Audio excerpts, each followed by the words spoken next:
I'm Robby. And I'm Shae. And this is Shae and Robby's Adventures. And today we're back to looking for fossils. We're going to a prison museum and we're going to go on a hike.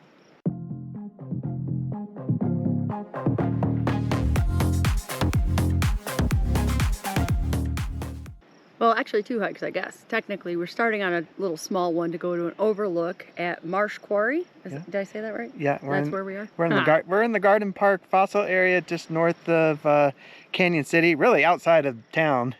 And yeah, this little area we're in, just within a 2-mile radius, they found a ton of dinosaur bones and stuff like that. 1877, the first ones, I believe.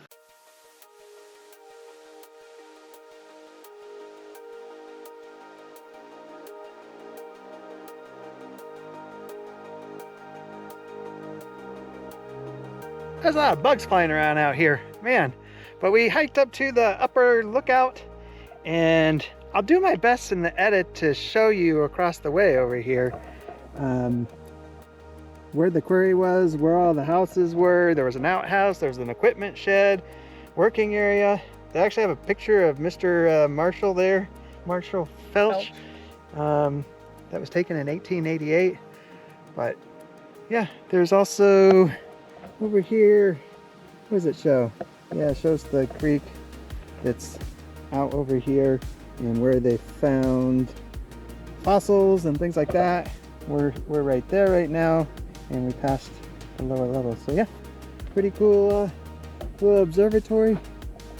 Just think of all the dinosaurs they found. Yeah, Mr. Marshall P. Felch, who moved out to Colorado in 1867. Went to Leadville and Breckenridge first, but then came down here with his wife and 4 children and started a ranch, and then they found the bones.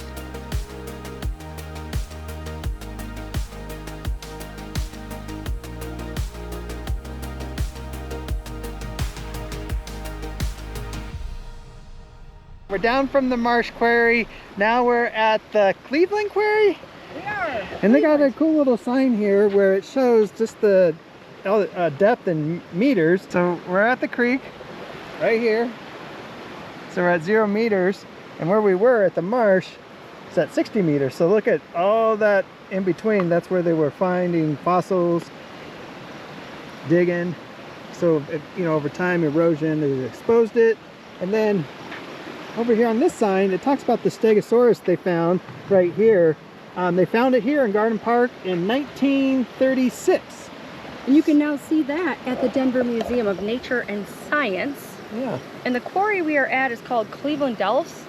I wanted some information on the Clevelands because I come from a long line of Clevelands, and I don't see any information yet. Oh. But it's really cool. All of these bones have been shipped to Pittsburgh, Cleveland, New Jersey, DC. There's museums all around the nation that actually have bones that were found right here outside of Canyon City, Colorado. All right, so I don't know how I didn't see this sign around the corner, but guess what? It's not after a man named Cleveland like the other quarries are named. The Cleveland Museum actually worked with them, and that's why it's the Cleveland Delphs. So darn it, I was hoping it would be a person, but it's the Cleveland Museum of Natural History. That is a wrap on dinosaurs today. Definitely some cool exhibits out there. So if you're ever in the area, go check it out. It's pretty fun. But now, where are we, Shae?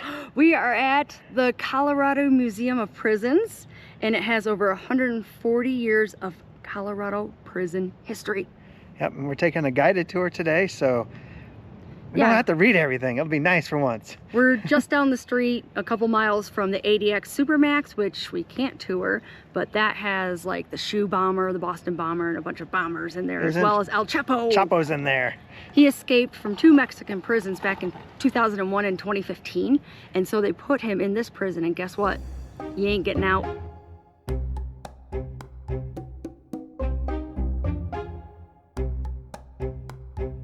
This right here, so this whole cell talks about escapes. This ladder came from the most recent escape that happened in 2018 with 2 inmates, Tanner and Roloff, pictured right here. So they got out on Labor Day in 2018, and there was people here at the museum, just like you, that watched it happen. So there was a lady sitting out on the front porch who thought it was a show, a reenactment. So she was just sitting there watching it. She actually came inside and complained that they weren't wearing striped shirts, and she thought it wasn't as like realistic. So instantly, the person that was working here was like, "We don't do those. Like, please come inside." You know, they had worn all of their uniforms. You will see those downstairs, so they could get up over that razor wire up there. They had a tarp and everything. One of them actually did end up getting cut on their arm. I think it was roll off. Got a pretty bad cut on his arm, so he's bleeding everywhere. He went to somebody's house just down this way and said he got bit by a dog. Well, the lady who opened the door happened to be a secretary for a paralegal for several years. Like, she recognized the uniform that he was wearing. So she instantly knew that he was an escaped inmate. Was like, hey, like, just don't hurt us. Like, she had her friend with her. You can take my car, take my keys, take my cash, take whatever you want and let us go. He was threatening them for alcohol. So in her own words, she gave him the cheapest bottle of wine that she had. He got super drunk off of it, was going to tie them up, but she convinced him not to, because she's like, you're gonna hurt us. That's gonna be worse on you when you're caught. Just please don't. He made them swear that they weren't going to tell anybody. Obviously, as soon as he leaves, she calls the cops. Well, he pulls up at a stoplight the second the description of the car goes out, and a sheriff's deputy pulls up right next to him, and he's caught without incident. Tanner did not make it far. He was like a couple houses down when he was caught, so they were caught within a couple of hours.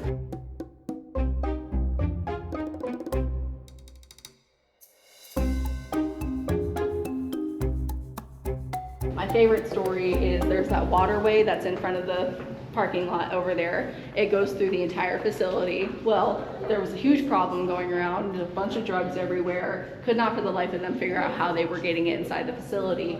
Well, there was a game warden that was inside the facility, and he noticed a bunch of dead fish in the waterway. He picked one up and noticed that the belly had been sewn shut. Somebody was stuffing drugs inside of the fish and sewing them up, sending them through, and the inmates were just grabbing it out of the water, grabbing their drugs and putting the fish back in, so there was no evidence of how they got it inside. Now there's a grate on the top side that you can't put anything through anymore.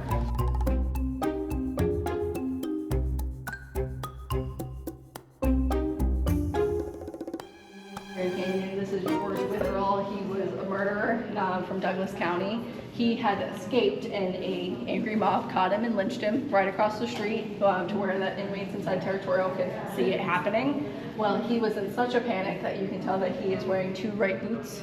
So he was trying to get away as fast as he could. He just slid them on, and so he's wearing the wrong shoe. We've got a few more infamous guys in here, including Anton Wood, who was 11 years old when he went to prison. He was our youngest. So he was 10 when he committed the crime. He killed somebody for their watch. Then he turned 11 while he was waiting trial. The law at the time was that you had to be 12 years and older to go to prison. Well, the judge basically looked at his mom, who had the family Bible, which was how you kept track of when people were born back then, and said, he looks 12, you're lying, he was, this isn't real, and sent him to prison. So he, while in the facility, his family was poor Polish immigrants, I believe. He barely knew how to read and write English. He barely knew how to speak English. So while he was in the facility, he learned how to read, learned how to write, he learned how to paint. He had a painting in the World's Fair, which was like a huge deal back then. And he learned how to play the violin, like really, really well. So when he finally got out in his early 20s, he moved to New York, became a violin teacher, and never went back to prison.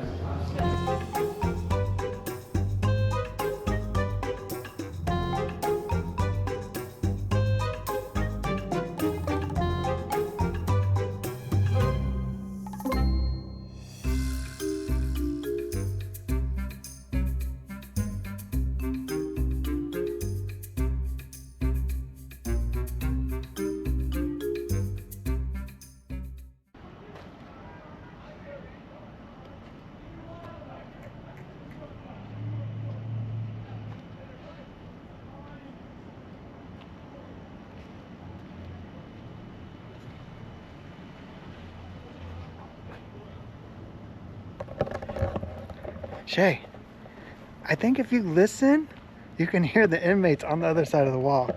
I've been recording, and with this mic, I wonder if it'll pick them up. I can hear clanking, so it sounds like the inmates right behind us are actually working out and doing weights. Could you hear the clank, clank, clank. But their baseball field is right on the other side of this wall too. Yeah, so the prison is right next to the museum. The warden's house was actually inside. Oh, there goes a bell. Probably like time to go back. Wait, let's hear the announcement. You heard the clicking like back in school when they were about to make a PA announcement. So I'm thinking any second they might make an announcement. But yep, right behind us, they're in the Hooskow. Prisoners, bad people. Yeah, but we actually just toured the old women's prison.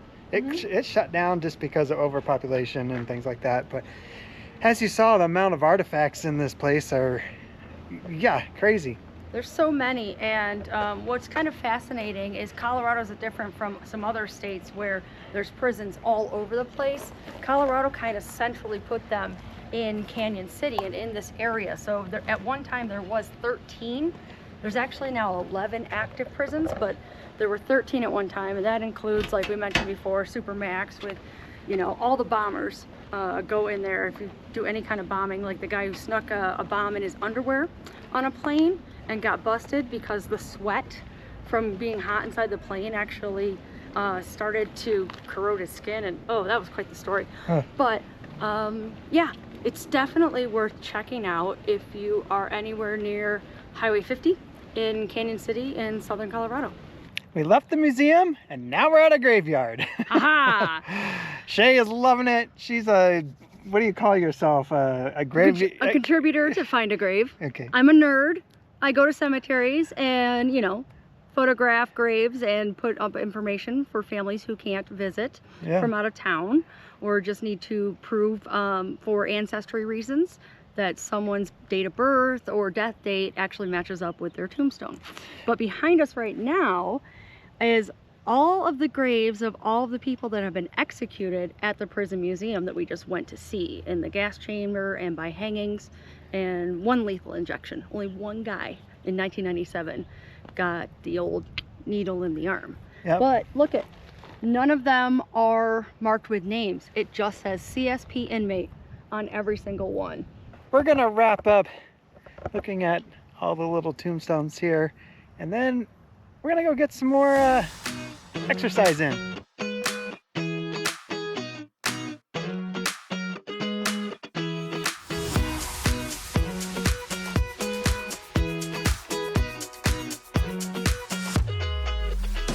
Wow, this trail is beautiful. I mean, it's a flat trail, super easy, close to town.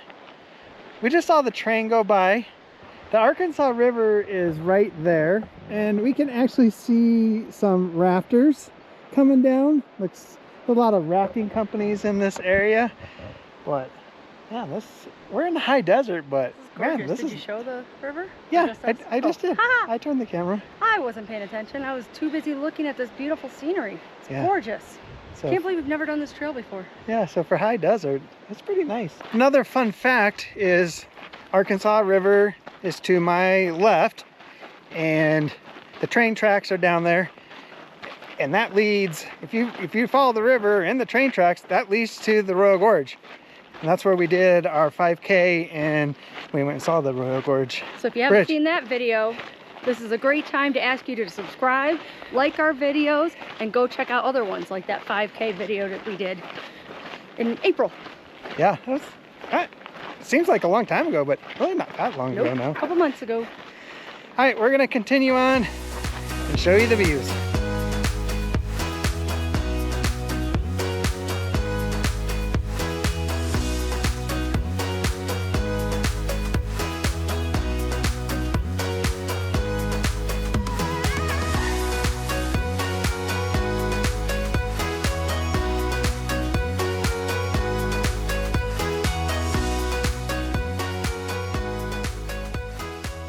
Well, we haven't done an in-car shot in a hot minute, but we just got done with our hike. How many miles did you get? We got 4 miles. 4 miles. On the nose. And then we got in the car and sat down, started talking, and then was like, oh, we should probably record something saying we're done. We should. We finished it up. And I don't know if you've noticed my fit today. I don't know if I've had full body in there. But every week I kind of wear something meaningful to me. And I just wanted to say this one is pink today with my pink skirt for breast cancer awareness. It's for my baby sister who is a breast cancer survivor. So I'm wearing pink for my sis. Nice. Yeah. All right, well, let's wrap up every video like we wrap it up. Let's go get, A cold brewski. or maybe we should go to a winery down here. Oh yeah, huh? We gotta go see if it's open. There's the Abbey or whatever? Yeah, Holy Cross Abbey. There's another one. So we'll do some investigating and let you know where we go. Okay, so we did decide to go to the winery at Holy Cross Abbey in Kansas City. I was like in Colorado, duh. And this is a really cool place. It was actually established back in the 1880s. About 1886, 2 Benedictine monks moved from Pennsylvania out here. And so they started a building, then they started a school, then they did a winery. And the school was actually open until 1985, but declining students population forced it to close. And then in 2000, they opened this back up again, and it is a wonderful place. I don't know if you can tell, but we are outside, ready to have some wine. We have a wine flight, 4 different wines: Cabernet Franc, Merlot, Cabernet Sauvignon, and a Syrah. So let's get to pouring. Hook me up. Hook you up? Hook me This up. one is the Syrah. And hopefully I didn't...